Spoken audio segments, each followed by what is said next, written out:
So much of what we do at Radley is only possible because of the philanthropic support of donors and so many people who make these things possible.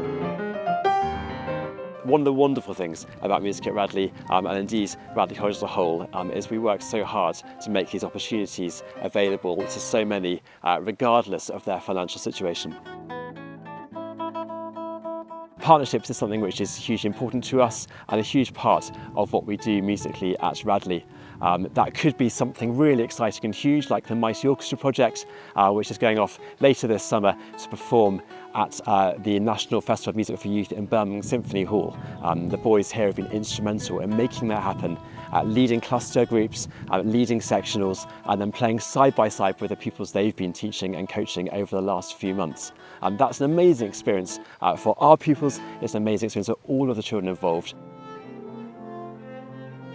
One of the wonderful things that happens at the end of a 6-2's time at Radley is many of them choose to give a leavers recital. I was reading through a programme from one of them that's happening this Tuesday, and it was amazing that the thing that those three boys who are doing a collaborative recital picked out as being a highlight was playing assemblies for primary schools and going out and taking their music out into the community. We welcome visiting recitalists and musicians to Radley College, and that extra external input just makes a huge difference to boys at all levels. Last Monday we had Nicole Wilson, a wonderful violin teacher from the Royal Academy of Music, and also Rachel Mann, an organ teacher and recitalist, both giving masterclasses for the boys, and the opportunity to do that has a really transformational impact. We go on tour every 2 years.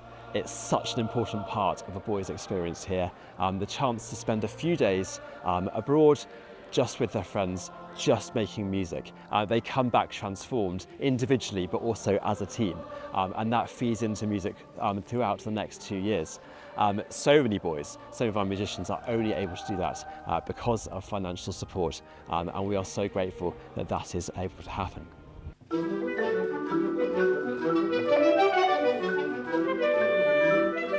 Of course, I'm speaking here outside. We don't currently have a music school. It is a building site, and we are incredibly excited about the start of 2026, when we'll be moving in to that new building. Silk Hall will be transformed. It will still be recognisable, but it will be so much better acoustically and feel much more like a professional venue. But then side by side with that, the new recital hall will be a wonderful intimate space for our solo competitions and solo recitals, and another rehearsal space. The music studio will really help support boys who are interested in production, in recording, and our Bands Night programme. We could not be more excited about the prospect and the impact that building is going to have on music at Radley. Indeed, so much of what I've talked about through partnerships, the new music school, the visiting professionals who come in, the visiting recital series is underpinned by that support. It makes such a huge difference to what we're able to offer to our boys, to our community here at Radley, and indeed a far wider community of audience, of local schools and local adults who benefit so much from the wonderful, thriving music at Radley College.